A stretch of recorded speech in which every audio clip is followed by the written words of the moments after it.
दें किसके ऊपर, इफेक्ट्स ऑफ एयर पोल्यूशन पे आ जाए। Effects of air pollution, effects of air pollution, effects of air pollution, effects of air pollution. अच्छा जनाब, अब इफेक्ट्स को हमने कैसे करना है जनाब? हसन आरिफ यार, अब फ्लोर मिल्स का खुद ही देख लो, मैंने 9-10 आपको बता दी इंडस्ट्रीज। आपको इतना क्यों नहीं समझ आ रहा कि मैं रास्ता दिखा रहा हूं आपको? पहली बात है ये सफिशिएंट है, यही याद कर लिए तुमने, तुम पेपर में लिख के आ जाए, नंबर कम आगे मेरे से पूछ लेना आके, इनको याद कर लो पहले, फिर फ्लोर मिल का सोचना जाके।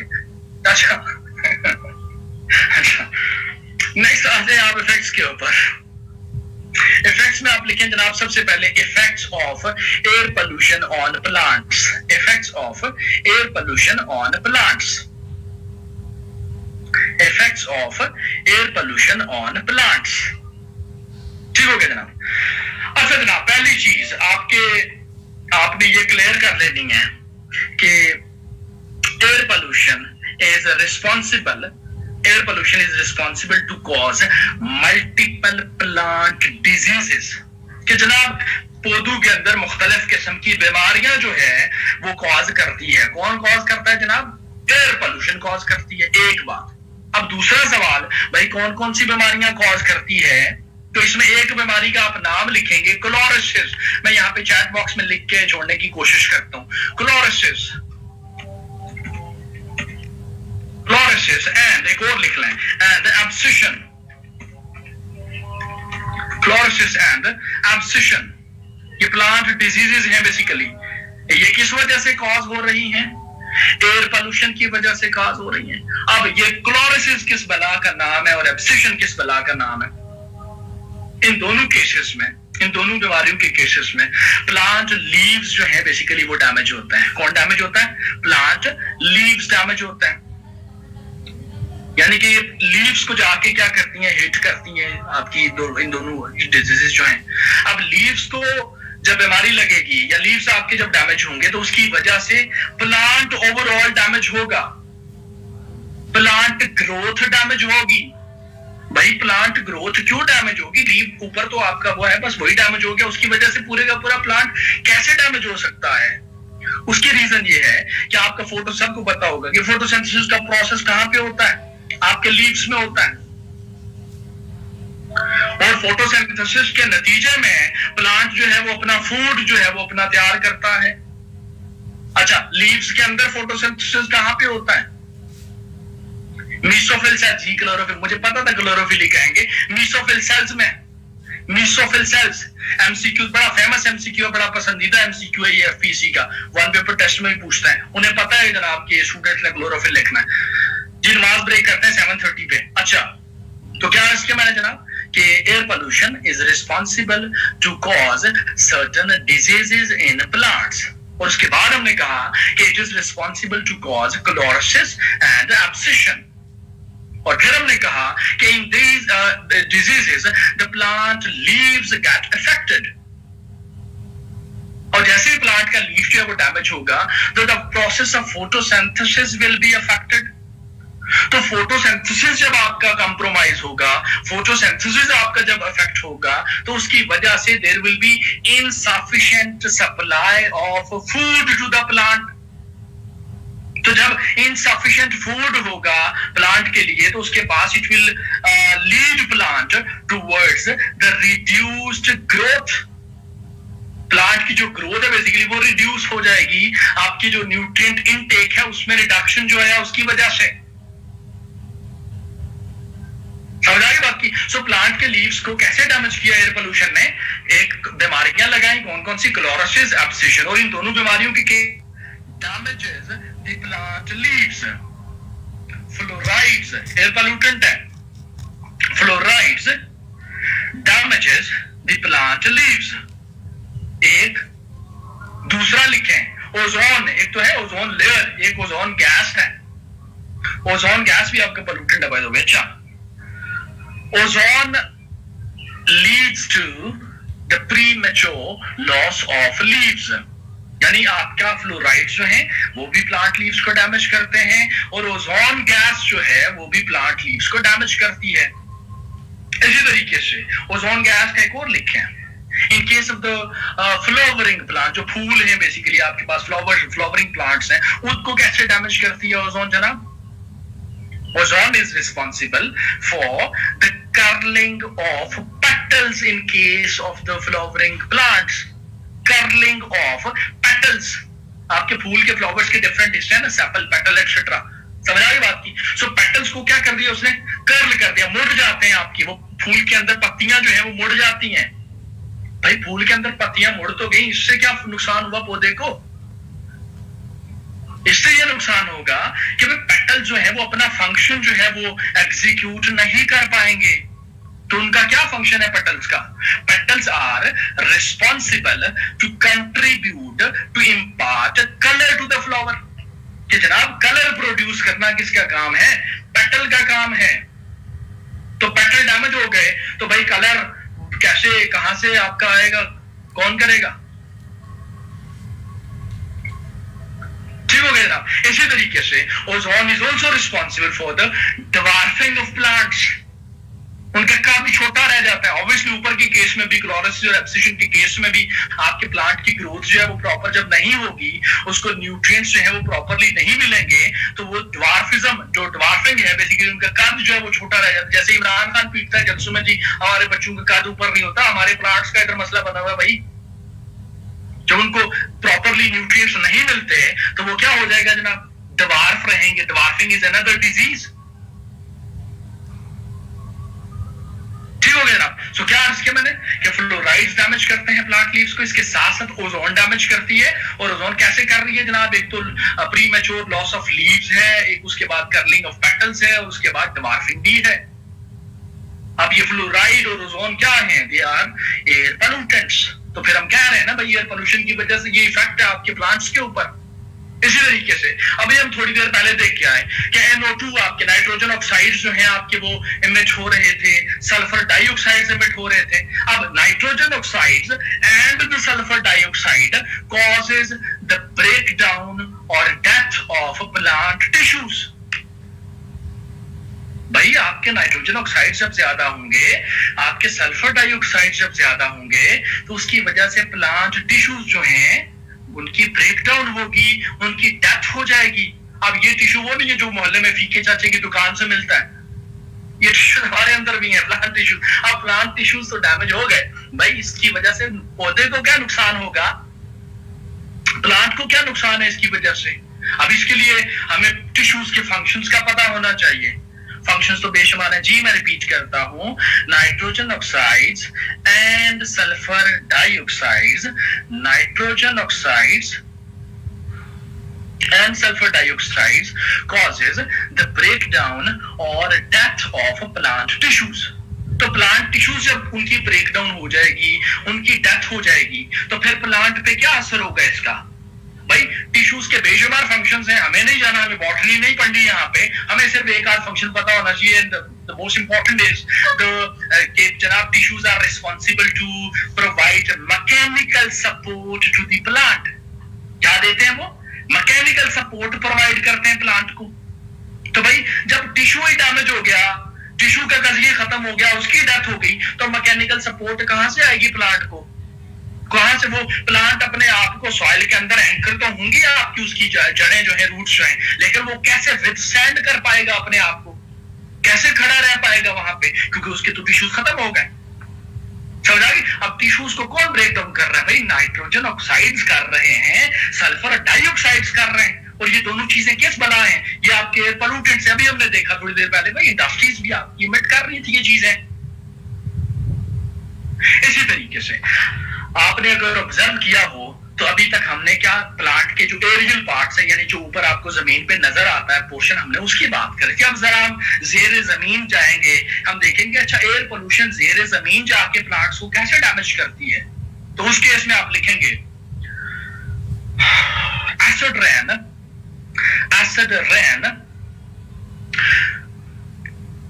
इंक्रीजेस या causes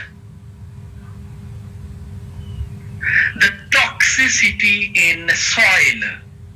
The toxicity in soil. जनाब एसिड रेन की वजह से सॉइल जो है वो आपकी टॉक्सिक हो जाती है, और सॉइल प्लांट के लिए जरूरी है भाई। वाटर इनटेक प्लांट कहां से करता है? सॉइल से करता है।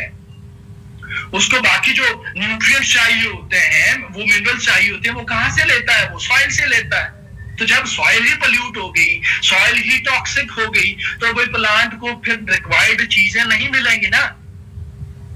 अब उनमें से दो मेजर चीजें हैं कि जनाब अगर आपकी सॉइल के अंदर टॉक्सिसिटी ज्यादा हो जाएगी in case of acid rain. अब एसिड रेन कहां से है, किस वजह से है? ये तो समझ आ गई ना कि acid rain is due to the air pollution ना। Acid rain due to the air pollution, और एसिड रेन आपकी जमीन पे पहुंची, लैंड पे आके उसने आके सॉइल को क्या कर दिया? पॉल्यूट कर दिया, उसको टॉक्सिक कर दिया, और जिसकी वजह से क्या होगा? It would be responsible to reduce the supply of calcium and magnesium from soil to the plants. Soil से जो कैल्शियम लेना था पौधे ने, सॉइल से जो मैग्नीशियम लेना था पौधे ने, उसकी क्वांटिटी रिड्यूस हो जाएगी भाई। वो नहीं ले पाएगा प्रॉपरली। क्यों भाई? वो तो इन्वायरमेंट ही सारे का सारा टॉक्सिक हो गया ना। तो हो गया ना भाई, कैल्शियम उसको प्रॉपरली नहीं मिलेगा, कैल्शियम की कमी हो जाएगी पौधे में, मैग्नीशियम की कमी हो जाएगी उसके अंदर। सो क्या हुआ जनाब कि acid rain is responsible to increase the toxicity in soil, and as a result of this the supply of calcium and magnesium from soil to the plant is being compromised. वो रिड्यूस हो जाती है। Getting my point? समझ आ रही है आपको? Plants के ऊपर जो एयर पोल्यूशन के इफेक्ट्स हैं उसकी समझ आ रही है? अच्छा, अब आ दें किसके ऊपर? होल्डर रुक जाए, मुझे पता है ब्रेक देनी है, परेशान ना हूं। आपने जिन्होंने, आप चले जाए जिसे जाना है नमाज पढ़ने के लिए। मैं 7:30 बजे ये गेट मुझे खत्म कर दें प्लांट्स वाला, उसके बाद सबर कर रहे हैं। अच्छा, अब आ जाए किसके ऊपर?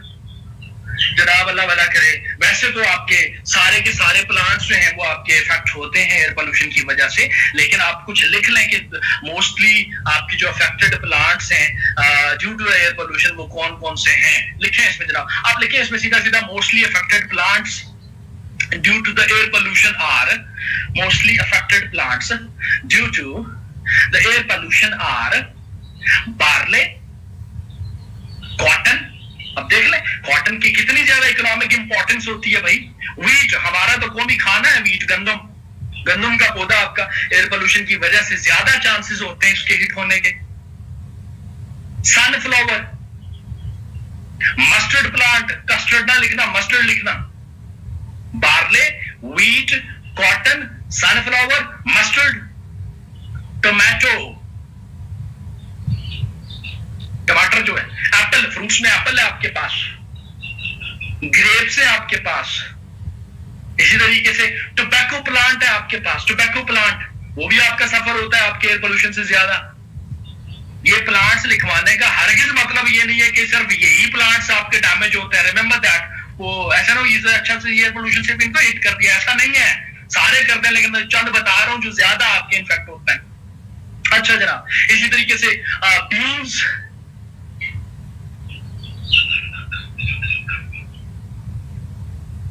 ये लिख लिया आपने। अब इसके अलावा एक जनरल ऑब्जर्वेशन की बात है, ये लिख लें बेशक। अक्सर आपने देखा होगा कि आपके रोड साइड पे जो प्लांटेशन होती है, आपकी जो हाईवेज हैं या आपके शहर के अंदर जो रोड्स हैं या आपके गली मोहल्ले में सेक्टर्स एक्सेट्रा में जो रोड्स होती हैं, उनके ऊपर बहुत ज्यादा डस्ट पड़ी होती है। ठीक है, डस्ट भी बेसिकली आपका, क्योंकि अभी हमने बहुत क्लियर किया पहले कि भाई अगर डस्ट पड़ी, क्योंकि हमने कहा कि सब्सटेंसेस आपकी जो है वो सॉलिड फॉर्म में भी हो सकते हैं, तो जो डस्ट की प्रेजेंस है एटमॉस्फेयर के अंदर वो भी पोल्यूशन के अंदर ही आएगा। डस्ट भी आपका एक पोल्यूटेंट ही है, तो डस्ट बहुत ज्यादा पड़ी होती है उनके ऊपर, और आप अगर गौर करें तो वो उन प्लांट्स ने प्रॉपर्ली ग्रो भी नहीं किया होता। डस्ट जब आपके प्लांट लीव्स को कवर कर लेती है तो उसकी वजह से आपका फोटोसिंथेसिस का प्रोसेस जो है वो प्रॉपर्ली नहीं हो पाता, क्योंकि आपके जो पोर्स हैं वो कवर हो जाते हैं और सनलाइट जो है वो प्रॉपर्ली पेनिट्रेट नहीं कर पाती आपके लीव्स के अंदर, और जिसकी वजह से फोटोसिंथेसिस का प्रोसेस स्लो होता है। फोटोसिंथेसिस स्लो होगा तो फिर न्यूट्रिएंट की सप्लाई कम होगी, न्यूट्रिएंट की सप्लाई कम हो गई तो उसकी वजह से प्लांट ग्रोथ जो है वो क्या होगी, कम होती है। सो ये कुछ इफेक्ट्स थे आपके किसके ऊपर, आपके प्लांट्स के ऊपर। समझ आई है effects of air pollution on plants? इसके ऊपर आप लिख लेंगे, ये जो चीजें बताएंगे ये लिख लेंगे। और पढ़ाऊं इसके ऊपर या बस बहुत है? प्लांट्स के ऊपर इफेक्ट्स और पढ़ने या बहुत है?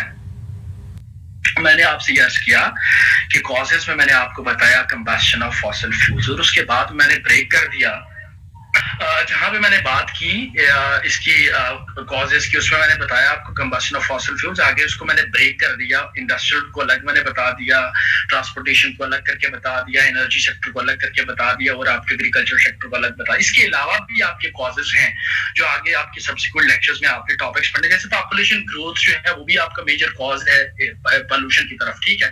आपकी अर्बनाइजेशन एक्टिविटी जो है वो भी आपका मेजर कॉज जाती है आपकी एयर पोल्यूशन की तरफ। जो आपकी डिफॉरेस्टेशन है वो भी आपका मेजर कॉज होता है आपकी एयर पोल्यूशन का, ठीक है। लेकिन डिफॉरेस्टेशन, पॉपुलेशन ग्रोथ और अर्बनाइजेशन एक्सेट्रा ये हमने अलग टॉपिक्स पढ़ने हैं, ठीक है। तो जब मैं वो पढ़ाऊंगा तो ऑब्वियसली आपका दिमाग है तो आप सोच के वहां से ऑब्वियसली लिंक करेंगे चीजों को, आप देखेंगे अच्छा जी पॉपुलेशन ग्रोथ तो वहां पे भी लिखा जा सकता है। समझ आ गई बात की? तो इस तरह से आपके कॉजेस जो है वो आपके ज्यादा हो जाते हैं। खैर, हम डायरेक्टली मूविंग ऑन। नेक्स्ट आप लिखेंगे जनाब effects of air pollution on human health. Effects of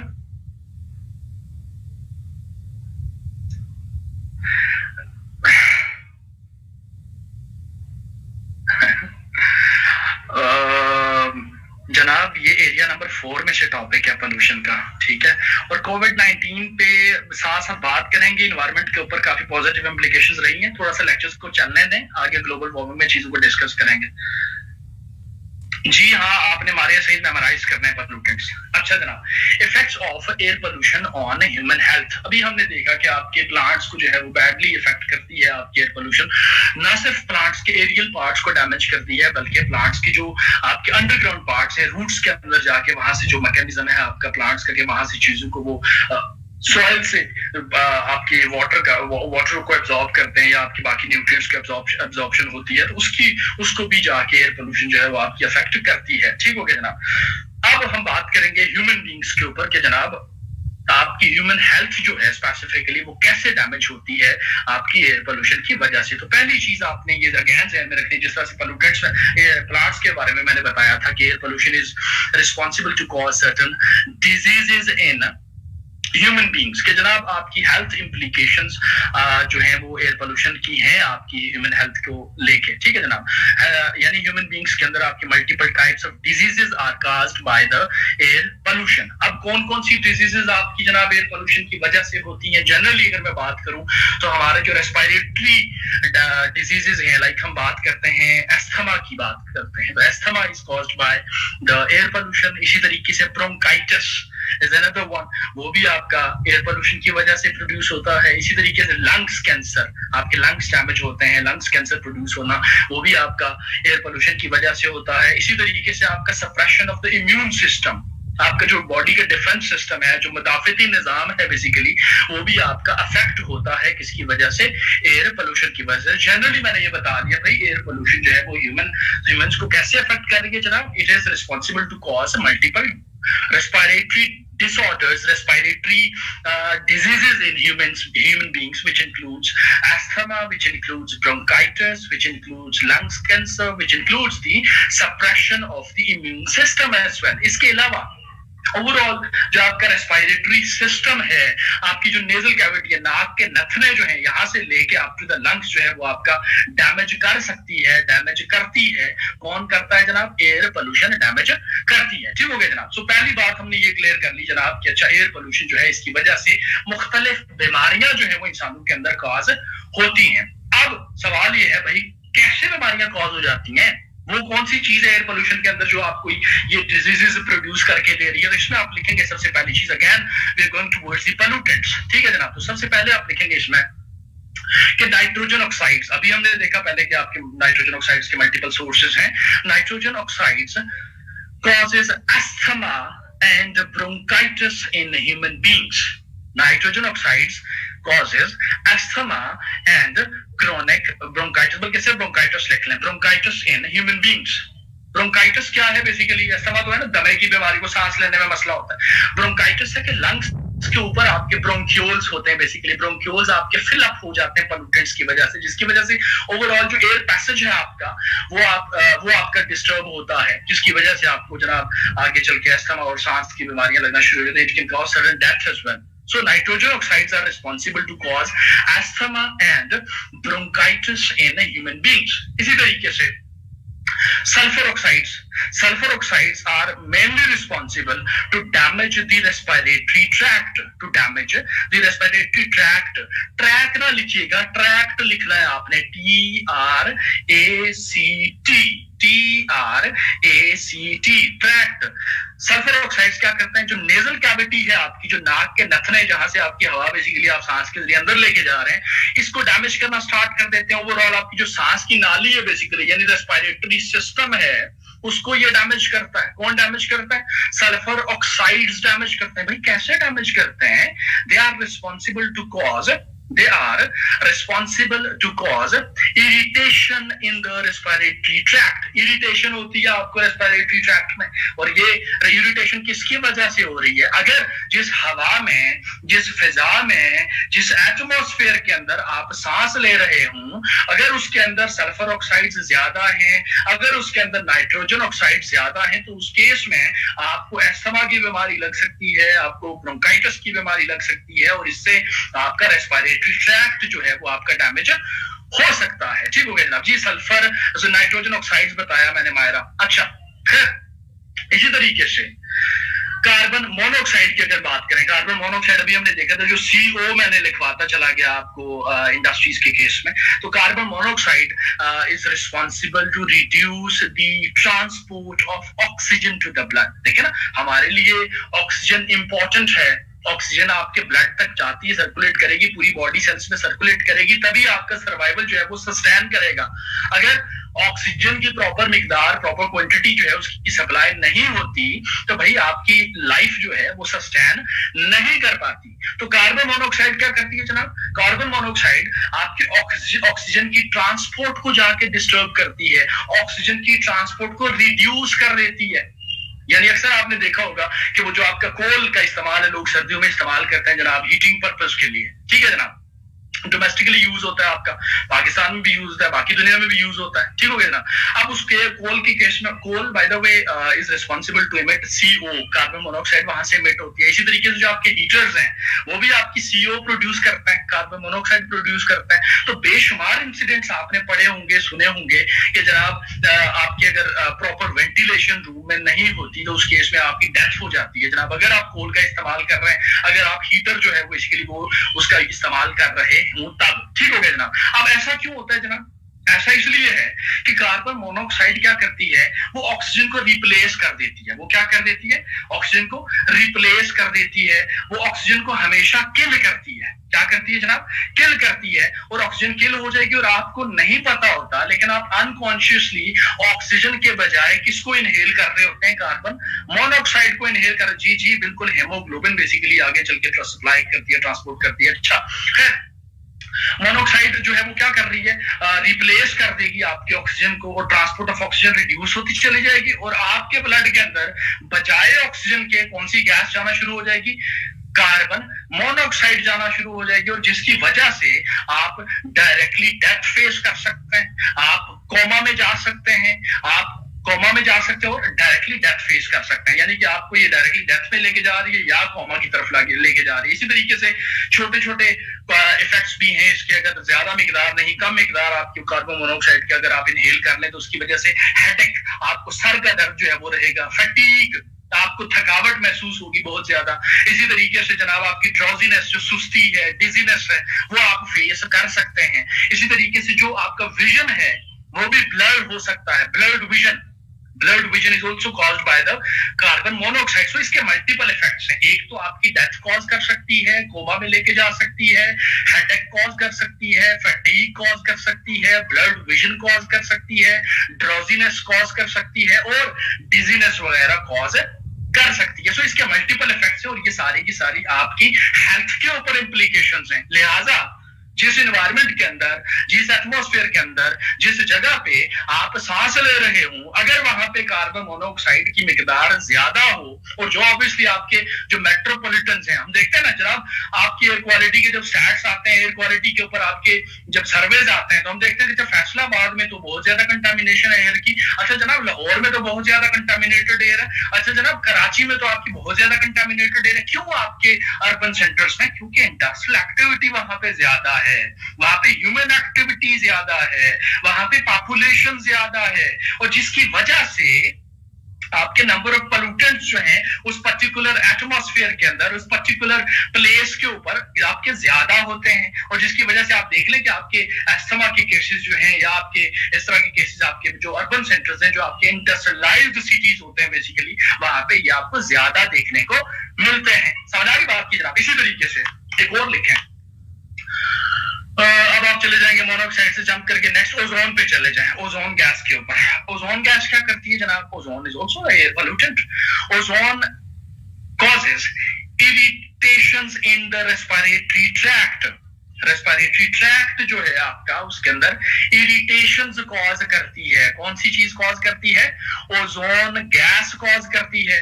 इसके अलावा it is also responsible to produce the chest discomfort. अक्सर आप देखते हैं कि आपको वो ये जो सीना है, चेस्ट है बेसिकली, इस यहाँ पे आप दबाव महसूस करते हैं, आपका बंद सा फील होता है आपका। ये क्यों? अगर ओजोन एज अ पोल्यूटेंट आपके एटमॉस्फेयर में ज्यादा हो, तो उस केस में आप चेस्ट डिस्कम्फर्ट जो है वो फील करते हैं। इसके अलावा ozone also contributes towards asthma as well. Asthma जरूरी नहीं, मैंने ऊपर कह दिया नाइट्रोजन ऑक्साइड आपका अस्थमा कॉज करते हैं, तो बाकी नहीं करते होंगे, बाकियों का कंट्रीब्यूशन भी रहता है, लेकिन वहां पे नाइट्रोजन ऑक्साइड का ज्यादा है, तो ओजोन भी कंट्रीब्यूट करती है टुवर्ड्स अस्थमा। समझ आ रही बात की? सो अभी तक हमने क्या देखा कि भाई आपकी ह्यूमन हेल्थ जो है वो आपकी बैडली अफेक्ट होती है, किसकी वजह से? एयर पोल्यूशन की वजह से, एयर पोल्यूटेंट्स की वजह से। जैसे कि ये हमें अस्थमा दिया, इसने ब्रोंकाइटिस दिया, रेस्पिरेटरी ट्रैक्ट को डैमेज किया, ऑक्सीजन की सप्लाई को डैमेज किया, हमें डेथ फेस करना पड़ सकती है, कोमा में जाना पड़ सकता है, हमारी चेस्ट डिस्कम्फर्ट फील किया हमने, एक्सेट्रा। समझ आ रही बात की जनाब? इसी तरीके से अल्लाह वाला करे आपका। एक और लिखे, और लिखेंगे आप। अच्छा, वोलाटाइल ऑर्गेनिक कंपाउंड्स, नाम सुना होगा आपने गालिबन, volatile organic compounds, VOCs। VOCs ये भी आपकी इंडस्ट्रियल एक्टिविटी से ही प्रोड्यूस होते हैं। VOCs, volatile organic compounds. For example benzene formaldehyde. मैं आहिस्ता करता हूं स्पीड को। बेंजीन फॉर्मेल्डिहाइड, बेनजीर ना लिखना, बेंजीन लिख लेना, ठीक है? बेनजीर ना लिखना, बेंजीन लिखना आपने, BENZENE, बेंजीन फॉर्मेल्डिहाइड। ये वोलेटाइल ऑर्गेनिक कंपाउंड है बेसिकली। ये पिंडी कैंपस में क्लास हो रही थी 1.5 साल पहले, तो मैं ये वहां पे डिलीवर कर रहा था लेक्चर, और क्या नाम है, मैं ऐसे मूव किया, मैं बोर्ड से वो क्लास में मूव कर रहा था, और मैंने देखा कि एक बच्चा जो है उसने वो लिख रहा था, उसने वाकई में बेनजीर लिखा हुआ था। उसके बाद ये मैंने मेंशन करना शुरू कर दिया, भाई बेनजीर ना लिखना, बेंजीन लिखना। समझ आई बात की? खैर, बेंजीन फॉर्मेल्डिहाइड ये बेसिकली VOC है, आपका वोलेटाइल ऑर्गेनिक कंपाउंड है, which comes from the industries. अब ये क्या करता है, आपके ह्यूमन बींग्स को कैसे अफेक्ट करता है जनाब? It is responsible to cause reproductive problems in human beings. यानी जो रिप्रोडक्टिव सिस्टम है ह्यूमन बींग्स का, उसको जाके ये डैमेज कर सकता है। भाई इतना सिवियर इफेक्ट है इसका। इसी तरीके से it can cause even cancer as well. It can cause cancer. इसके अलावा it also leads towards the certain types of mutations in the body. Mutation जो बायोलॉजी के स्टूडेंट्स उनको पता होगा कि भाई म्यूटेशन का वर्ड आप यूज करते हैं फॉर द चेंज, कि बॉडी के अंदर जो चेंज है बेसिकली आपका चेंज आता है, यानी कि जो आपकी अबनॉर्मल चेंजेस आपकी बॉडी के अंदर आती हैं, ठीक हो गया ना? सो म्यूटेशंस कॉज करना, रिप्रोडक्टिव प्रॉब्लम्स कॉज करना, या कैंसर की तरफ लेके जाना, ये कौन कर रहा है? बेंजीन फॉर्मेल्डिहाइड कर रहा है। और बेंजीन फॉर्मेल्डिहाइड खुद क्या है? बेसिकली वोलेटाइल ऑर्गेनिक कंपाउंड है, यानी ओवरऑल ये एक एयर पोल्यूटेंट ही है। समझ आई बात? इतना सिवियर इफेक्ट है आपका। इसी तरीके से बाकी छोटी छोटी प्रॉब्लम्स है, लाइक आपकी स्किन जो है वो भी आपकी डैमेज होती है due to the air pollutants. Skin diseases cause होती हैं आपकी।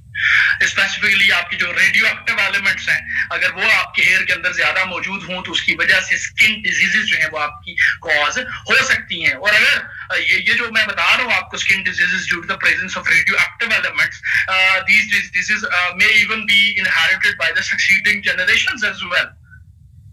आपकी आने वाली नस्लें वो आपकी एक हेरिडिटरी बन सकती है चीज, आपकी पूरे वो खानदानी बीमारी बन सकती है। तो इतना सवेयर इफेक्ट है आपका एयर पोल्यूशन का किसके ऊपर, आपकी ह्यूमन हेल्थ के ऊपर, ह्यूमन बींग्स के ऊपर। समझ आ रही बात की जनाब? सो ओवरऑल हमने देखा कि आपकी जो एयर पोल्यूशन है या एयर पोल्यूटेंट्स हैं वो हमारे लिए एक बहुत ही नुकसानदेह चीज है। यहाँ पे मैं मेंशन करता चलूं कि आपकी जो जैसे पाकिस्तान में आपके सर्वे आया था 2018 में, 2018 में एक सर्वे आया था और उसमें ये क्लेम किया गया था कि आपके जो मेजर सिटीज हैं पाकिस्तान के, लाइक कराची है, आपका लाहौर है और रावलपिंडी इस्लामाबाद है और फैसलाबाद है, वहां पे जो एवरेज एज है वो आपकी रिड्यूस हुई है due to the air pollution. Pakistan की बात कर रहा हूँ। सो ग्लोबल स्केल पे तो आपका और ही सिवियर पिक्चर है आपकी। और स्पेसिफिक ये बल्कि लिख लें कि इस रावलपिंडी इस्लामाबाद की अगर मैं बात करूं तो वहां पे आपकी एवरेज एज आपकी 3 to 5 years रिड्यूस हुई है due to the contaminated atmosphere. आपके लाहौर में आपकी 4 to 5 years आपकी रिड्यूस हुई है average age due to the air pollution. Karachi में 6 to 7 years आपकी रिड्यूस हुई है आपकी average age due to the air pollution. So इसका इफेक्ट जो है, इसका जो कनेक्शन है वो हमारे सर्वाइवल के साथ बन रहा है। जो आपके अस्थमा के आपके पेशेंट्स हैं, ब्रोंकाइटिस के पेशेंट्स हैं, बेशुमार आपके पास केसेस मौजूद हैं इन डिजीजेस के ऊपर, और इनका क्लोज लिंक है बेसिकली किसके साथ, आपके एयर पोल्यूशन के साथ। समझ आई बात की? सो एयर पोल्यूशन जो है लाहौर, ओमानुल्लाह अच्छी बात है, विश गुड लक। अच्छा जनाब, अब ये आपके ह्यूमन बींग्स के ऊपर या ह्यूमन हेल्थ के ऊपर आपके एयर पोल्यूशन के इफेक्ट्स आ गए। इसमें फर्दर जो बात है आपकी डेथ रेट की, जो बात है डेथ रेट के ऊपर जो स्टैट्स है, अस्थमा के ऊपर क्या है, ब्रोंकाइटिस के ऊपर क्या है, ये हमारे अलग से टॉपिक है जो जब मैं स्मोक वगैरह आपको पढ़ाऊंगा। बाय द वे स्मोक की फुल फॉर्मेशन जो है वो भी किस वजह से है, आपके एयर पोल्यूशन की वजह से है। स्मोक मैंने अलग से पढ़ाना है आपको, हमारे सिलेबस में नहीं है लेकिन वहां मैंने पढ़ाना है आपको, ठीक हो गया जनाब? सो ओवरऑल आपकी जो ह्यूमन हेल्थ है वो आपकी बैडली इफेक्ट होती है एयर पोल्यूशन की वजह से। अब नेक्स्ट आप लिखेंगे effects of air pollution on animals. Effects of air pollution on animals. Effects of air pollution on animals. अच्छा, एनिमल्स में अब जरा मैं स्पेसिफिक हो जाऊंगा। पहले जरा जनरली मैं बात करूं कि जो बाकी के एनिमल्स हैं आपके, लाइक जिस तरह हमने ह्यूमन बींग्स में बात की कि रेस्पिरेटरी डिसऑर्डर्स कॉज होते हैं due to the air pollution etcetera, तो आपके जो बाकी एनिमल्स हैं उनके अंदर भी वही डिजीजेस कॉज होती हैं, उनके भी टिश्यूज वगैरह डैमेज होते हैं। लेकिन यहाँ पे स्पेसिफिकली मैं बात करूंगा मैरीन लाइफ की, ओशन लाइफ की, ओशियानिक लाइफ की बात करूंगा कि भाई जहां पे आपकी जो मैरीन लाइफ है, जो आपकी आबी जिंदगी है बेसिकली, वो आपकी अफेक्ट होती है एयर पोल्यूशन की वजह से। और उस केस में, मैरीन लाइफ के केस में डायरेक्टली डेथ है एयर पोल्यूशन की वजह से। क्या अगर जो ओशन आपका बेल्ट है, ओशन से आपके वहां पे अगर एसिड रेन होता है, उस केस में एसिड रेन देखें, पानी जो है वो एक अल्टीमेट यूज समझ लें कि एक हैबिटेट है फॉर द मैरीन लाइफ। तो उसको आप कि एसिड रेन जो है वो आपकी पल्यूट करती चली जा रही है, तो उस केस में उनका जो लिविंग हैबिटेट है, लिविंग प्लेस है बेसिकली, वो आपकी डैमेज होती है, जिसकी वजह से it can lead us, it leads us towards the death of the fisheries. Death of the fisheries, ठीक होगी जनाब? इसी तरीके से आपके जो मल्टीपल स्किन कैंसर्स के केसेस हैं आपके एनिमल्स के अंदर, वो भी आप फेस करते हैं। इसी तरीके से जो टिश्यूज हैं, लंग्स टिश्यूज हैं एनिमल्स के, वो भी डैमेज होता है। सो एनिमल्स के केस में आपका छोटा सा पैराग्राफ बनेगा जिसमें आप सिंपली लिखेंगे कि acid rain is mainly responsible to kill, to harm the fisheries and other wild life which is present in the basically oceanic या मैरीन लाइफ या ओशंस। इसके अलावा जो बाकी के जो एनिमल्स हैं उनके अंदर स्किन कैंसर्स का कॉज होना, एनिमल्स के अंदर स्किन कैंसर्स का कॉज होना, उनके टिश्यूज डैमेज होना, उनके लंग्स टिश्यूज डैमेज होना एटसेट्रा, ये आपकी कॉमन चीजें हैं जो क्लोजली कनेक्टेड हैं किसके साथ, आपकी एयर पोल्यूशन के साथ। समझ आ गई बात की जनाब? इसी तरीके से अल्लाह भला करे, लड़ाई झगड़ा नहीं होना चाहिए जनाब। यासीन खान एंड नमानुल्लाह सब्र रखें। अच्छा जनाब, इसी तरीके से अब आ जाए किसके ऊपर, अल्लाह भला करे। आपकी मैंने अभी तक इफेक्ट्स की 3 बास्केट्स आपको कराई हैं, ठीक हो गया जनाब। नंबर 1 हमने देखा प्लांट्स के ऊपर, नंबर 2 ह्यूमन हेल्थ के ऊपर, नंबर 3 हमने छोटी सी बात की किसके ऊपर, बाकी के जो एनिमल्स हैं उसके ऊपर हमने बात की। अब आ जाएंगे किसके ऊपर, impacts of air pollution on environment, जो आपका ओवरऑल एनवायरमेंट है। क्योंकि देखें अगर आप थोड़ा सा गौर करें तो जो शुरू में मैंने डेफिनेशन आपको लिखवाई थी कि जनाब लिविंग थिंग्स को डैमेज करता है, प्लांट्स को डैमेज करता है, एनिमल्स को डैमेज करता है, मैं उसी चीज को प्रूव कर रहा हूं बेसिकली। और ओवरऑल मैंने कहा तो नेचुरल एनवायरनमेंट को डैमेज करता है। तो ये इफेक्ट्स की जो बास्केट है आपकी, ये उसी डेफिनेशन के हिसाब से बनी हुई है। तो क्या लिखेंगे आप जनाब, impacts of natural effects of air pollution on environment. अच्छा, एनवायरमेंट को कैसे नुकसान पहुंचाती है? पहली चीज जनाब, air pollution leads to the increase in the concentrations of the greenhouse gases, कि जनाब आपके एटमॉस्फेयर में ग्रीन हाउस गैसेस की कॉन्सेंट्रेशन जो है वो क्या हो जाती है, इंक्रीज हो जाती है। Impacts of air pollution on environment, impacts of air pollution on environment. और मैंने उसमें अर्ज किया कि air pollution leads to the increase in the concentration of green house gases, कि जनाब एटमॉस्फेयर के अंदर ग्रीन हाउस गैसेस जो है उनकी क्वांटिटी, उनकी कॉन्सेंट्रेशन जो है वो क्या हो जाती है आपकी, इंक्रीज हो जाती है। और अल्टीमेटली अब इस ग्रीन हाउस गैसेस कंटेंट जो है आपका जब इसके अंदर इंक्रीज होता है तो ultimately it leads us towards the global warming. यानी कि हम ये कह रहे हैं कि भाई global warming is actually given by the air pollution. Air pollution का आपका इंपैक्ट है, उसका कंट्रीब्यूशन रहता है आपके ग्लोबल वार्मिंग के अंदर। समझ आई बात की? अब ग्लोबल वार्मिंग को एज अ सेपरेट टॉपिक हम आगे डिस्कस करेंगे, ठीक हो गया जनाब। इसी तरीके से air pollution is responsible to cause smog formation. Smog formation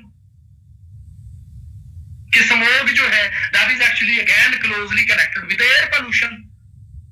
अब स्मोग जो है एज अ सेपरेट टॉपिक हमने अलग पढ़ना है। अभी मैं सिर्फ बता रहा हूं कि अच्छा एयर पोल्यूशन की वजह से नेचुरल एनवायरनमेंट के ऊपर ये इंप्लीकेशंस हैं। एक मैंने बताया ग्लोबल वार्मिंग, दूसरा मैंने बताया भाई स्मोग आपका कॉज होता है due to the air pollution. इसी तरीके से एक और लिखें, अल्लाह भला करे आपका, ओजोन डिप्लीशन। ओजोन डिप्लीशन, अब ओजोन कैसे डिप्लीट होती है एक्सेट्रा, ये मैं ओजोन डिप्लीशन में पढ़ाऊंगा आपको। इसी तरीके से नेक्स्ट एक और लिखें, biodiversity loss. Biodiversity loss, air pollution is responsible to lead us towards the biodiversity loss. Biodiversity as a separate topic हमने पढ़ना है। मैं साथ साथ मेंशन करता चला जा रहा हूं और साथ साथ लिखते चले जाए, परेशान नहीं होना। अच्छा, इसी तरीके से एक और लिखें, again air pollution is responsible to lead us towards the climate change as well. Climate change, again climate change as a separate topic पढ़ाना है मैंने आपको। इसी तरीके से एक और लिखें, एयर पोल्यूशन या air pollutants is also responsible to change the properties of clouds. आपकी जो क्लाउड फॉर्मेशन है वो भी आपकी डैमेज होती है, वो भी आपकी अफेक्ट होती है due to the air pollution. और कौन अफेक्ट करता है आपकी क्लाउड की प्रॉपर्टीज को? क्लाउड्स की प्रॉपर्टीज को कौन अफेक्ट करता है? Sulphate aerosols. लिखें ये स्पेसिफिकली कि sulphate aerosols which are the basically air pollutants are responsible to affect the properties of clouds and they are responsible to change the formation of clouds as well. इसके अलावा ये जो sulphate aerosols का जिक्र किया मैंने, ये आपकी जो विजिबिलिटी है उसको भी रिड्यूस करता है। Sulphate aerosols also causes the reduction of visibility. समझ आई बात की? सो मल्टीपल आपको इंप्लीकेशंस मिलती हैं, एनवायरमेंटल इंप्लीकेशंस मिलती हैं किसकी? आपकी एयर पोल्यूशन की। समझ आई बात की जनाब? जी जनाब। Next is acid rain. Exactly, acid rain. और ये टॉपिक्स जो है जो मैंने लिखवाए एनवायरमेंट के ऊपर, ये हमारे अलग सेपरेट टॉपिक्स हैं। इसी तरीके से अब आ जाए आप किसके ऊपर जनाब, control of air pollution. Control of air pollution जनाब, कैसे आप इस मसले का हल क्या है आपके पास, कैसे आप इसको रिड्यूस कर सकते हैं, कैसे आप इसको कंट्रोल कर सकते हैं। तो सबसे पहली सजेशन आप देंगे जनाब, नंबर 1 इज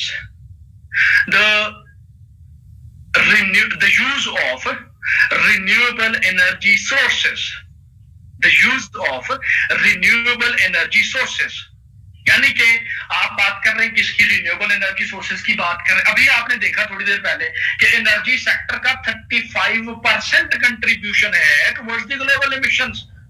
तो भाई जब आपका एनर्जी सेक्टर आपका कंप्लीटली 100% शिफ्ट हो जाएगा, आपके इसके ऊपर रिन्यूएबल एनर्जी सोर्सेज के ऊपर, हाइडल के ऊपर शिफ्ट हो जाए, विंड एनर्जी के ऊपर शिफ्ट हो जाए, सोलर एनर्जी के ऊपर शिफ्ट हो जाएगा, तो फिर वो 35% रिड्यूस हो जाएगा। सो हमें जरूरत है इस बात की है कि हम जो नॉन रिन्यूएबल एनर्जी सोर्सेज का इस्तेमाल कर रहे हैं, जिसमें कोल है, डीजल है, पेट्रोल, नेचुरल गैस एक्सेट्रा, वो उनका इस्तेमाल आप कम कर दें या छोड़ दें और आप शिफ्ट कर लें किसके ऊपर, आप रिन्यूएबल एनर्जी सोर्सेज के ऊपर। हाइडल के आप ऊपर चले जाएं, आपके पास tidal energy as an option मौजूद है, आपके पास solar energy as an option मौजूद है, आपके पास wind energy as an option मौजूद है, आपके पास जनाब क्या कहते हैं उसको, geothermal energy as an option मौजूद है, आपके पास जनाब बायोमास जो है वो आपके पास एज एन ऑप्शन मौजूद है, उससे आप एनर्जी जो है वो हार्वेस्ट कर सकते हैं। सो हमें क्या चीज करने की जरूरत है, सबसे पहले कि आप the use of fossil fuels है जो हमने कॉज में पढ़ा था कि भाई उसको आप रिड्यूस कर दें या कम कर दें और आप शिफ्ट हो जाएं किसके ऊपर, रिन्यूएबल एनर्जी सोर्सेज के ऊपर हो जाएं। और साथ साथ मैं मेंशन करना चलूं कि इस वक्त यूरोप के अंदर स्पेसिफिकली ये जो शिफ्टिंग है आपकी from the non renewable energy sources towards the renewable energy sources, वो आपकी बहुत एक्सेलरेशन के साथ हो रही है, लेकिन स्टिल उसकी जो पेस है, हम एनवायरमेंटलिस्ट जो कहते हैं वो कहते हैं नहीं, इस पेस को बढ़ाएं आप। जैसे कि यूके है आपका, ये क्या नाम है इसका, यूनाइटेड किंगडम, उसने ये आपका रमजान से पहले उन्होंने डिक्लेयर किया था कि जनाब हमने 50% अपनी इलेक्ट्रिसिटी जनरेशन जो है वो उन्होंने शिफ्ट कर दी है किसके ऊपर, रिन्यूएबल एनर्जी सोर्सेज के ऊपर, और जिसमें ज्यादा कंट्रीब्यूशन किसका, सोलर एनर्जी का है और आपके विंड मिल्स का है। लिखे आप एग्जांपल में, इस साथ जो दुनिया में हो रहा है वो भी लिखते चले जाए साथ में। इंडिया के अंदर बहुत ज्यादा काम हो रहा है इसके ऊपर, विंड मिल्स के ऊपर, विंड एनर्जी के ऊपर। जर्मनी जो है वो बेसिकली आपका सोलर एनर्जी के ऊपर बहुत ज्यादा काम कर रहा है इस वक्त। तो ओवरऑल यूरोप के अंदर ये एक्टिविटी आपकी स्टार्ट हो चुकी है। बायोगैसेस नहीं मैंने बताई बच्चे, मैंने बायोमास बताया मोहम्मद आजम, बायोमास। बायोमास जो बायोफ्यूल्स आप बनाते हैं, ठीक है, बायोफ्यूल्स, बायोडीजल, आपका ये जो आपका टॉपिक है ना जनरल साइंस एंड एबिलिटी में, बायोफ्यूल्स के नाम से, आई होप आप वहां पे पढ़ेंगे कि बायोफ्यूल्स आप कैसे बनाते हैं। तो वो आपका अल्टरनेटिव एनर्जी सोर्स है, अल्टरनेटिव फ्यूल है आपका, ठीक है जनाब। फ्रांस वाला तो मैंने कुछ नहीं कहा, जर्मनी का मैंने कहा कि आपको जो है बेसिकली आपका वहां पे उस सोलर पे बहुत ज्यादा काम हो रहा है, ठीक हो गया जनाब। अच्छा, खैर ये यूरोप के अंदर जो एक्टिविटी आपकी हो रही है रिन्यूएबल एनर्जी सोर्सेज के ऊपर, इसके ऊपर जरा इन डिटेल हम बात करेंगे, ग्लोबल वार्मिंग के ऊपर चल के परेशान न मचा। तो ओवरऑल हमने ये कहा कि आपकी जो एक कंप्लीट शिफ्ट आपको रिक्वायर्ड है कि आपका जो डिपेंडेंसी है नॉन रिन्यूएबल एनर्जी सोर्सेज के ऊपर वो आपकी रिड्यूस हो सके और आप रिन्यूएबल एनर्जी सोर्सेज को लेके आएंगे, फिर ऑब्वियसली आपकी जो ग्रीन हाउस गैसेस के इमिशंस हैं वो भी रिड्यूस हो जाएंगी, जो एयर आपकी पोल्यूट हो रही है, कंटामिनेट हो रही है, जो एडिशन ऑफ पोल्यूटेंट है वो भी आपका क्या हो जाएगा, आहिस्ता आहिस्ता रिड्यूस होना शुरू हो जाएगा। इसके साथ साथ एक और सजेशन लिखें,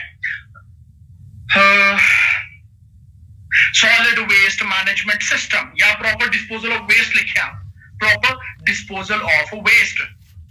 जो आप दुनिया के अंदर वेस्ट जनरेशन है, मिलियंस ऑफ टन्स के हिसाब से डेली बेसिस पे आपका जो वेस्ट प्रोड्यूस होता है, वो वेस्ट कहां पे, आप कैसे उसको मैनेज करते हैं भाई। हमारे यहाँ तो एक कॉमन प्रैक्टिस है कि आप उसको ओपनली डंप कर देते हैं पाकिस्तान जैसे मुल्क में, इंडिया जैसे मुल्क में, बांग्लादेश जैसे मुल्क में, लेकिन स्टिल आपकी अगर डिस्पोजल ऑफ वेस्ट जो है अगर वो प्रॉपर रहे जो आप एयर पोल्यूशन को काउंटर कर सकते हैं। अब वो डिस्पोजल ऑफ वेस्ट कैसे प्रॉपर है या सॉलिड वेस्ट मैनेजमेंट सिस्टम क्या है, इसके ऊपर पूरा 3 घंटे का मेरे भाई और बहनों आपके साथ लेक्चर है। समझा की बात की, जिसमें हमने कंपोस्टिंग की बात करनी है, हमने इंसिनरेशन की बात करनी है, जिसमें हमने लैंडफिल एक्सेट्रा की बात करनी है एक्सेट्रा। जी बायोचार हम नहीं पढ़ेंगे मारिया खान। अच्छा, इसी तरीके से एक और लिखें, एफोरेस्टेशन आप लेके आए, रिफोरेस्टेशन की एक्टिविटी आप लेके आए, ये आपके पास बेहतरीन ऑप्शंस मौजूद हैं। अब एफोरेस्टेशन क्या, आप नए प्लांटेशन करें ना। रिफोरेस्टेशन है कि जहां पे आपने जनाब, जहां से आपने फॉरेस्ट बेसिकली या जंगलात जो है उनको काट दिए, तो दोबारा से वहां से आप प्लांटेशन करें। अब जंगलात में जो आपका फॉरेस्ट कवर है उसके ज्यादा होने से क्या बेनिफिट होगा भाई, आपके कार्बन सिंक्स कहते हैं आप प्लांट्स को, क्योंकि वो एब्जॉर्ब करते हैं कार्बन डाइऑक्साइड को। तो जितने ज्यादा आपके पास नंबर ऑफ प्लांट्स होंगे, जितने ज्यादा रकबे के ऊपर आपके जंगलात होंगे, तो आपकी जो कार्बन डाइऑक्साइड जो है वो आपकी एब्जॉर्ब ज्यादा होगी। जैसे हम ऑक्सीजन को इनहेल करते हैं, प्लांट CO2 को करते हैं, लेकिन हम लोग उल्टा चल रहे हैं। हम लोग क्या कर रहे हैं, CO2 की जो प्रोडक्शन है, इमिशन है, उसके अंदर इंक्रीज होता चला जा रहा है, और जनाब आपकी जो फॉरेस्टेशन है, जो फॉरेस्ट कवर है, वो आपका रिड्यूस होता चला जा रहा है। भाई देयर इज नो बैलेंस। तो हमें ये चीजें बैलेंस करने की जरूरत है, और वो कैसे कर सकते हैं, एफोरेस्टेशन करें, रिफोरेस्टेशन करें, और साथ साथ डिफोरेस्टेशन को आप क्या करें, डिस्करेज करें। डिफोरेस्टेशन को क्या करें, डिस्करेज करें। इस तरीके से आप एयर पोल्यूशन को काउंटर कर सकते हैं। इसी तरीके से another one is the introduction of EMS। The introduction of EMS। EMS stands for Environmental Management Systems। Environmental Management Systems। Environmental Management Systems। अब environmental management system किस बला का नाम है? It is a basically sub field of environmental science। इसमें सिर्फ इतना लिखेंगे आप कि जो आपकी इंडस्ट्रीज हैं, इंडस्ट्रियल लेवल पे जाके, इंडस्ट्रियल स्केल पे जाके, हर इंडस्ट्री के पास इंटरनल मैकेनिज्म मौजूद हो to treat the pollutants. And there must be the facilities of to treat the waste, to treat the pollutants at industrial level। हर एक इंडस्ट्री जो है उसके पास इंटरनल मैकेनिज्म मौजूद हो। अगर आपकी कोई स्टील इंडस्ट्री से आपके पोल्यूटेंट्स इमिट होते हैं, तो भाई उनकी जो इमिशंस है वो आप डायरेक्टली इमिट ना करें। आपके पास टेक्नोलॉजी मौजूद है, आप उस टेक्नोलॉजी को इस्तेमाल करते हुए उन पोल्यूटेंट्स को रिमूव कर सकते हैं, जिसको आप एयर पोल्यूशन कंट्रोल टेक्नोलॉजीज के नाम से याद करते हैं। और एयर पोल्यूशन कंट्रोल टेक्नोलॉजीज कौन कौन सी हैं, इसके ऊपर हमारा अलग लेक्चर होना है। खैर अभी के लिए सिर्फ इतना कि there must be the introduction of a proper, जी बिल्कुल मानुल्लाह, स्क्रबर्स एक्सेट्रा, एब्जॉर्प्शन मेथड है, साइक्लोन मेथड है आपके पास। ये मेथड्स हमने पढ़ने हैं, आपके एरिया नंबर 8 का टॉपिक है ये। खैर बात ये कि आपकी जो इंडस्ट्रीज हैं, जो फैक्ट्रीज हैं, वहां पे इंटरनल मैकेनिज्म मौजूद हो टू ट्रीट द वेस्ट, ताकि जो आपका इमिशंस हैं उनको आप कंट्रोल कर सकें। तो तब आप यानी अल्टीमेटली आप क्या कर रहे हैं, अल्टीमेटली आप ये कर रहे हैं कि एटमॉस्फेयर के अंदर पोल्यूटेंट्स की मिकदार को कम करना है। ये आपका गोल है। जब पोल्यूटेंट्स की क्वांटिटी कम हो जाएगी तो एयर पोल्यूशन आहिस्ता आहिस्ता खुद ही कम हो जाएगी। समझाई बात की। लेकिन माशाअल्लाह से हम लोग उल्टा चल रहे हैं। यहाँ पे मैं मेंशन करता चलो, लिख लें साथ में, मुझे याद आ गया कि इसमें आपकी जो कार्बन डाइऑक्साइड गैस है CO2 which is the green house gas, और मैं मेंशन कर सकूं कि ग्लोबल वार्मिंग के अंदर इसका बड़ा मेजर कंट्रीब्यूशन है। 2019 के अंदर जो आपकी CO2 कॉन्सेंट्रेशन जो आपकी मेजर हुई है, दैट इज अराउंड नहीं बल्कि दैट इज 415 ppm, 415 ppm आपकी मेजर हुई है the presence of CO2 into the atmosphere. ppm stands for parts per million। parts per million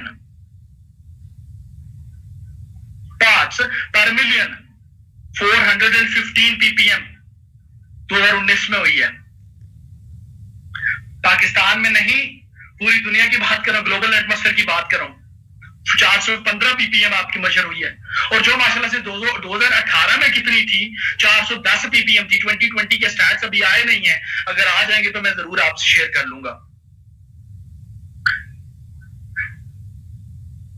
अच्छा जनाब, इसी तरीके से अब ये देख लें, 415 पे आप अभी पहुंचे हैं, 410-18 में थी, और 1950 में, यानी कि जब पाकिस्तान ऑलमोस्ट बना था 1950 में, ये कॉन्सेंट्रेशन आपकी 300 पीपीएम थी, यानी ऑलमोस्ट 70 सालों में आपने 115 पीपीएम का इजाफा किया। दैट मींस कि आपका जी सोर्स नासा है, रेफरेंसेस का नासा है। जी जनाब। अच्छा, 2018 में 410 पीपीएम थी, लेकिन आप इंक्रीज करते चले जा रहे हैं CO2 कंटेंट के अंदर।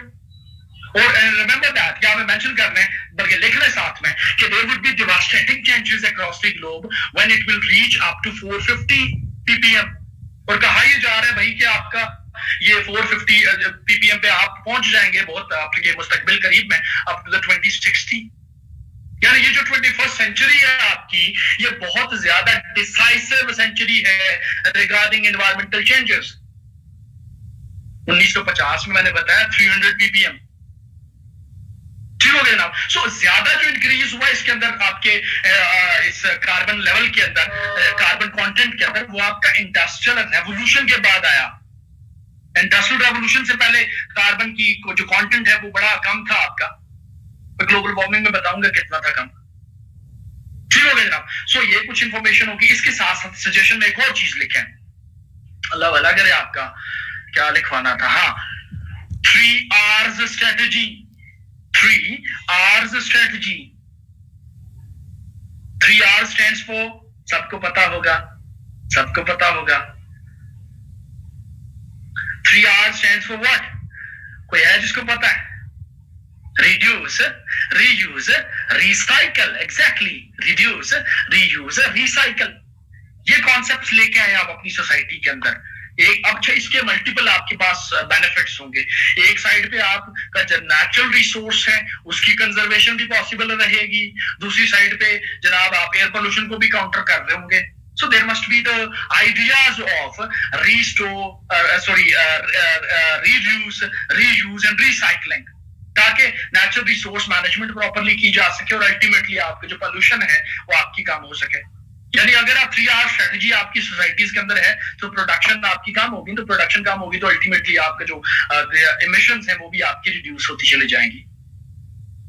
समझ आ गई बात की जनाब। इसके अलावा एक और सजेशन लिखे, अल्लाह भला करे आपका, और क्या रह गया, हाँ जी एग्जैक्टली, एक और पॉइंट लिखे, और ये मेरा अपना तख्लीक करदा पॉइंट है, सिंपल लाइफस्टाइल। सिंपल लाइफस्टाइल, हमारा लाइफस्टाइल बड़ा शाहाना हो गया पूरी दुनिया में। जो पूरी डेवलपिंग वर्ल्ड है इसका एक ही ख्वाब है, अमेरिकन ड्रीम है हमारा। अब सिंपल लाइफस्टाइल क्या है?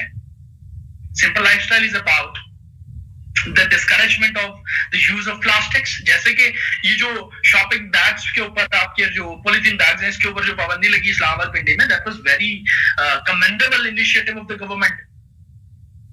साइकिलिंग, एग्जैक्टली, साइकिलिंग लेके आए आप, एग्जैक्टली। पब्लिक ट्रांसपोर्ट आप उसको एफिशिएंट बनाएंगे, आप मानुल्लाह पब्लिक ट्रांसपोर्ट को इस्तेमाल करें, लेकिन यहाँ पे गवर्नमेंट की रिस्पॉन्सिबिलिटी होगी कि वो पब्लिक ट्रांसपोर्ट मैकेनिज्म जो है उसको भी एडवांस करे। आप वॉकिंग का कॉन्सेप्ट जो है वो अपनी सोसाइटीज के अंदर लेके आए। आपकी जो टाउन प्लानिंग है, शहर जो आप नए डेवलप कर रहे हैं, वो टाउन प्लानिंग आपकी प्रॉपर होनी चाहिए ताकि लोगों को गाड़ियों का इस्तेमाल कम ही करना पड़े, मार्केट्स करीब बनाए आप उससे। इस तरीके से ये सिंपल लाइफस्टाइल है। डोमेस्टिक एनर्जी यूजेज जो है आपका वो कम होना चाहिए। भाई अगर एक बत्ती पे आपको देख सकता है तो 4 बत्तियां क्यों चलाते हो? अगर एक गाड़ी पे गुजारा हो सकता है तो फिर 4 गाड़ियां घर में क्यों रखी हुई हैं भाई? समझे बात मेरी? ये सिंपल लाइफस्टाइल है आपका। ये ओवरऑल आपको सोसाइटी लेवल पे जाके, आपको इंडिविजुअल स्केल पे जाके आप चेंजेस लेके आएंगे और तभी आप जो है इन्वायरमेंटल चल। Remember that I was reading an article which was published in the Guardian, ठीक है, about 2 months ago, about 2 or 3 months ago I guess. तो वहां पे they claimed that in that particular article कि जनाब there is only one option to deal with the environmental challenges is the use of individuals। कि जनाब आप individuals को facilitate कर दें, उसको एजुकेट कर दें चीजों के बारे में। तो क्योंकि अल्टीमेट यूजर तो इन्वायरमेंट का भाई आपका इंडिविजुअल है ना। अब हुकूमत ये तो नहीं कर सकती हर घर में जाके चेक करे, हाँ भाई कितनी बत्तियां जल रही हैं, हाँ भाई कितना वेस्ट प्रोड्यूस किया तुमने, हाँ भाई तुम्हारे घर में कितना प्लास्टिक है, हाँ भाई तुम्हारे घर में कितने स्प्रे कैन्स हैं। गवर्नमेंट ये तो नहीं कर सकती। हमारे यहाँ देख लें आप, रेफ्रिजरेटर का इस्तेमाल है, एसीज का इस्तेमाल, क्या है ये, क्या क्या दे रहे हैं आप? क्लोरोफ्लोरोकार्बन प्रोड्यूस कर रहे हैं भाई, CFCs प्रोड्यूस कर रहे हैं। तो आप इनके इस्तेमाल कम कर दें, इनके ऊपर डिपेंडेंसी आप कम कर दें। थोड़ा सा आपके लिए पैनिक होगा, लेकिन यहाँ बात सर्वाइवल की है, और हमारे सर्वाइवल की बात नहीं, हमारा भी तो है, लेकिन जो फ्यूचर जनरेशंस का सर्वाइवल है वो स्टेक के ऊपर है। तो अगर आपने फ्यूचर जनरेशन को सिक्योर करना है तो फिर आपको अपनी लाइफ के अंदर, अपनी सोसाइटीज के अंदर इस तरह की चेंजेस लेके आना पड़ेगी। बड़ा जबरदस्त बेनिफिट हुआ आपको कोविड-19 की वजह से कि एक टाइम आपके पास सेट हो गया, दुकानें खुलेंगे 10 बजे खुलेंगी, 4 बजे बंद हो जाएगी। That is the perfect exercise यार। अगर आपने इन्वायरमेंट को देखना है, इसको आपने अगर कोप करना है, बेहतर करना है, तो भाई ये आप प्रैक्टिसेस आप अपनी डेली लाइफ का हिस्सा बना लें कि भाई ये मार्केट इतने बजे बंद हो जाए, क्या जरूरत है पूरी रात इतना वो एनर्जी यूजेज है आपका, सारी चीजें। तो ये चीजें, इस तरह की चेंजेस लेके आना, ये सारी चीजें आपका सिंपल लाइफस्टाइल का हिस्सा है। और अल्टीमेटली यहाँ मैं मेंशन कर दूं, बल्कि ये आपके कोविड-19 की वजह से जो आपके लॉकडाउन हुए दुनिया में, सिर्फ इंडिया के अंदर 50% रिडक्शन हुई एमिशंस के अंदर due to the lockdown in India. हालांकि एक डेढ़ महीने लॉकडाउन रहा।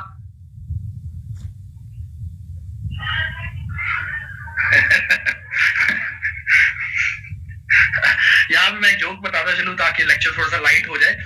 मैं ये इस्लामाबाद में F7 है, इस्लामाबाद के लोगों को पता होगा, सुपर मार्केट है जना सुपर। तो वहां पे बेसिकली अपने जो रेजिडेंस है वहां पे, उसके साथ ही मैं साइकिलिंग कर रहा था। ठीक हो गया जनाब, ये कोई 2-1 साल पहले की बात है। तो हम 3 लोग थे जो साइकिल पे बेसिकली कर रहे थे, हम ऐसे ही बाइबल जो है हम जा रहे थे ऐसे ही, और जो है वो वहां पे ये हुआ कि साइड पे घर थे और वहां पे बालकनी में कुछ बच्चे खेल रहे थे। ठीक हो गया जनाब, और दे लुक्ड एट मी, और वो आपस में बातें करके चाय मुगैया करने लगे, हंसना शुरू। देखो कितना बड़ा आदमी साइकिल चला रहा है। ठीक हो गया जनाब, हमारे यहाँ अगर साइकिल चलाई जाएगी तो आपका मजाक बनेगा, लेकिन देयर इज अ नीड कि आपको इस तरह की सोशल सोसाइटीज के अंदर आपको चेंजेस लेके आनी है। आपने लोगों को, आप ये बच्चे का कसूर नहीं है, उसको प्रॉपरली एजुकेट नहीं किया गया। सो हमें अभी, आप ये जबरदस्त बात मैं आपको बताता चलूं कि आपका जो मुझे नहीं पता कि आपने कब वो मैट्रिकुलेशन किया एक्सेट्रा, लेकिन आजकल अगर आप छोटे स्टैंडर्ड की किताबें उठाएं, स्पेसिफिकली साइंस उठाएं, तो उसके अंदर आपको पॉपुलेशन ग्रोथ का जिक्र मिलता है, आपको ग्लोबल वार्मिंग का जिक्र मिलता है, आपको क्लाइमेट चेंज एक्सेट्रा। ये बड़ी अच्छी चेंजेस हुई है। पाकिस्तान जैसे मुल्क में भी काफी ज्यादा चेंजेस हो चुकी हैं, ताकि लोगों को, आप एक नस्ल को बेसिकली आप उसको एजुकेट करने की कोशिश करें, ताकि यही नस्ल आगे बढ़ के इन्वायरमेंट के ऊपर बात कर सके। तो ये जितने भी मसले हैं आपके जनाब, आपके इन्वायरमेंट के रिलेटेड जितने भी मसले हैं, इनका हल जो है वो तब होगा जब अपनी जिंदगी के अंदर आप चेंजेस लेके आएंगे भाई। इसी वजह से I have added the simple lifestyle in it. और ये स्टाइल, ये चीज आपको आर्टिकल्स में जरूर मिल सकती है, लेकिन आपको किसी बुक एक्सेट्रा में ये रिकमेंडेशन सजेशन में ये चीजें नहीं मिलेंगी। जी बिल्कुल जनाब, स्टेटस का सिंबल ऐसा ही है, वो तो सोशल सर्टिफिकेशन आप पढ़ेंगे उसके अंदर, सोशियोलॉजी के अंदर। खैर इसी तरीके से अल्लाह वाला करिए। कितनी सजेशंस हो चुकी हैं मेरे भाइयों, कोई बताएगा मुझे? अच्छा 5 हो चुकी है। इसके अलावा जो, अच्छा किसी ने 7 लिखी है, किसी ने 6 लिखी है। अच्छा खैर, इसके अलावा जो आपकी एयर पोल्यूशन कंट्रोल टेक्नोलॉजीज हैं, ठीक है जनाब, वो हमने अलग से पढ़नी है, आपके जो एनवायरमेंटल मैनेजमेंट का पोर्शन है। ठीक हो गया जनाब, यहाँ पे मैं क्लोज कर रहा हूँ। अब सवाल ये है, अब एक और चीज लिखेंगे आप लिखेंगे, अभी पोल्यूशन, एयर पोल्यूशन खत्म नहीं हुआ, इतनी आसानी से जान नहीं छोड़ूंगा। 6 बंदे मुझे छोड़ के चले गए, बोर हो गए थे मेरे यहाँ से, नंबर ऑफ पार्टिसिपेंट्स ऊपर नजर आ रहे होते हैं मुझे। अच्छा खैर, नेक्स्ट लिखेंगे आप, the steps taken to combat air pollution. भाई अभी तक दुनिया ने क्या किया है एयर पोल्यूशन को कम्बैट करने के लिए, ये भी तो हमें थोड़ा बहुत पता होना चाहिए। वो एक चीज में छोड़ के आ गया, वो भी लिखे हैं, याद आ गई मुझे, एक चीज और लिखे हैं सजेशंस में, the implementation of the national rules and regulation और national legislation regarding air quality. Fortunately इस वक्त दुनिया के अंदर हर मुल्क के पास एयर के ऊपर लेजिस्लेशन मौजूद है, एयर क्वालिटी के ऊपर रूल्स एंड रेगुलेशंस मौजूद हैं, लेकिन बात क्या है, आपकी प्रॉपर इंप्लीमेंटेशन नहीं होती। The implementation of the national rules and regulation or national legislation regarding air quality,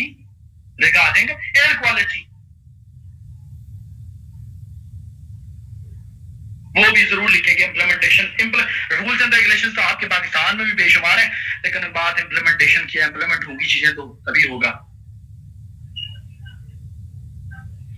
अच्छा जनाब, इसी तरीके से आप चले जाए आगे। Steps taken to combat air pollution. क्या किया दुनिया ने? कुछ भी नहीं किया हमने सिर्फ डिस्कशंस की हैं और कुछ भी नहीं किया। खैर हम थोड़ा हिस्ट्री में जाते हैं और सबसे पहले आप चले जाएंगे कहां पे? King Edward one of the Great Britain. King Edward one of the Great Britain. King Edward I of the Great Britain. By the way, he was a person he enacted लिखेंगे जरा लॉ की terminology. enacted ENACTED enacted लिख ले, formulated लिख ले, कोई बात नहीं। He enacted the first ever law to control air pollution. King Edward I of the Great Britain enacted the first ever law to control air pollution back in 1273. 1273.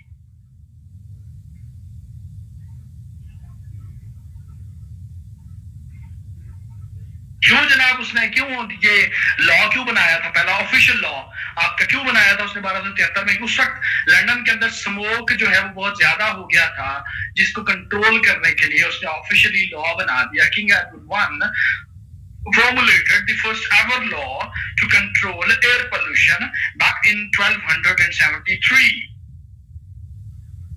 Smoke city Anjum Shahzada, smoke city का जो nickname है वो बाद में attempt किया था इसने। Obviously तभी अटेम्प्ट किया जब इसके ऊपर इम्प्लीमेंटेशन नहीं हुई थी, आप रूल्स ही बना रहे थे, लेकिन लंदन के अंदर आपकी स्मोक ज्यादा था, इस वजह से उसने किया। इसी तरीके से कोड लिखे back in this year 1300। Heading मैंने बताई steps taken to combat air pollution. अच्छा, बैक इन द 1300 में क्या हुआ जनाब? Another law was enacted in the Great Britain. दोबारा से ग्रेट ब्रिटेन ने लॉ बनाया and they banned the use of coal. उस वक्त बहुत कम इस्तेमाल था कोल का, लेकिन था, और जो कम था वो आपका बाई होम मोमानुल्लाह 1300 का, मुझे बंदा नहीं याद, पता नहीं इसी का पोता बेटा था आगे, बगैर इसके लिखने कोई हर्ज नहीं है। In the year 1300, another law was enacted in the Great Britain, and according to that law, the use of coal was banned.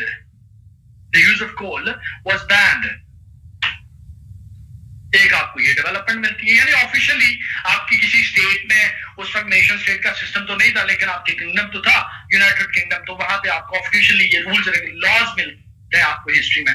वैसे अगर इससे पहले चले जाएं तो इस्लामिक पर्सपेक्टिव में मैं चला जाऊं, अगर बात करूं तो प्रॉफिट सल्लल्लाहु के टाइम पे जिस वक्त जो है वो प्रॉफिट सल्लल्लाहु अपनी उनके जो लोग हैं जो एक्सपीडिशंस के ऊपर जाते थे, तो वो अपने कमांडर्स को जो ऑब्वियसली वो इंस्ट्रक्शंस देते थे, जिसमें कहते थे कि अच्छा औरतों को नहीं मारना, बच्चों को नहीं मारना। उधर साथ ही ये हदायत भी दी जाती थी कि जनाब आपने खेतियां नहीं जलानी, या आपने जंगल में आग नहीं लगानी एक्सेट्रा। वो क्या था?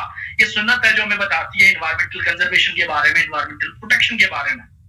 ये कंडीशन तो बाद में आए, हमारे पास तो 1400 साल पहले चीजें थी। खैर वापस आते हैं, नेक्स्ट लिखेंगे आप clean air conferences. Clean air conferences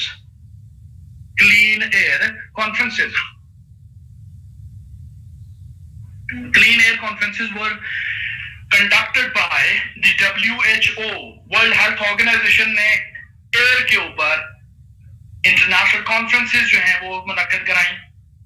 एक मुनक्किद हुई थी 1957 में और दूसरी मुनक्किद हुई थी 1966 में। यानी एयर के ऊपर स्पेसिफिकली आपको ये दो कॉन्फ्रेंसेस आपकी नजर आती हैं। इसी तरीके से नेक्स्ट लिखें, सीधा लिख लें, the Stockholm declaration of 1972। Clean air conferences were conducted by WHO back in 1957 and 1966. उसके बाद द स्टॉकहोम डिक्लेरेशन मैं पढ़ा चुका हूं, ऑनलाइन बैच 3 जो है लाहौर का, बल्कि उसके साथ 10 प्रिंसिपल्स हो गए। तो भाई देखा होगा आपने कि एयर पोल्यूशन जो है वहां पे अंडर डिस्कशन रहा उस पर्टिकुलर डिक्लेरेशन के अंदर। इसी तरीके से अर्थ समिट ऑफ 1992 जो हमने पढ़ना है आगे, वहां पे रिडक्शन ऑफ इमिशंस की बात हुई है। यानी आपके पास आपने जितने भी ग्लोबल आपके पास समिट्स हैं उसके अंदर क्लीन एयर के ऊपर जो है वो नहीं, मोहम्मद अजमल उसकी उनकी डिटेल्स की हमें जरूरत नहीं है। हम सिर्फ इनिशिएटिव्स की बात कर रहे हैं कि अच्छा क्या इस दुनिया में किया, और कुछ भी नहीं। इसके अलावा 1992 के अर्थ समिट के बाद आप लिखेंगे legislation at national level, earth summit of 1992 Maria Khan. अच्छा जनाब, legislation at national level, legislation at national level कि जनाब आपको नेशनल स्केल के ऊपर लेजिस्लेशन जो है वो आपको नजर आती है, दिखती है। ये आपने इस वर्ल्ड कम्युनिटी ने इस वक्त किया है एयर पोल्यूशन को काउंटर करने के लिए, व्हिच इज नथिंग। ये सारा कुछ करने के बावजूद आपने CO2 कंटेंट के अंदर इतना बेदर्दी के साथ इजाफा किया है कि आपकी सोच है, और आज आप पीट रहे हैं कि जनाब पता नहीं अगली नस्ल का फ्यूचर क्या होगा। है ये आप क्या करेंगे, लाइन लगा दे नीचे जनाब, एयर पोल्यूशन हमारा खत्म हो गया। अब आप मुझे बताएं एयर पोल्यूशन पे इतना मटेरियल बहुत है या और पढ़ाऊं या और कहीं से पढ़ने की जरूरत होगी? निम्रा, क्योटो प्रोटोकॉल और मॉन्ट्रियल प्रोटोकॉल हमें यहां पे लिखने की जरूरत नहीं है। एयर पोल्यूशन, यही एयर पोल्यूशन आपने GSM में भी लिखना है, यही तैयार कर लीजिएगा, आपको उधर का टॉपिक भी ये तैयार हो गया। अच्छा जनाब, अब ये एयर पोल्यूशन आपका खत्म हो गया। अब अगर याद करें आप पहला लेक्चर, तो पहले लेक्चर में मैंने जब आपको लिखवाया था कि ये टॉपिक्स हमने आगे स्पेसिफिक होके पढ़ने हैं, तो ये उनमें से हमारा एक टॉपिक भी हो चुका है। समिट का नाम मैंने बताया, एक मैंने बताया earth summit of 1992, earth summit of 1992। अच्छा जनाब, इसी तरीके से अल्लाह भला करे। अब आप आ जाएंगे the type number 2 pollution which is the water pollution. अब हम आबी आलूदगी की बात करेंगे जनाब, वाटर पोल्यूशन।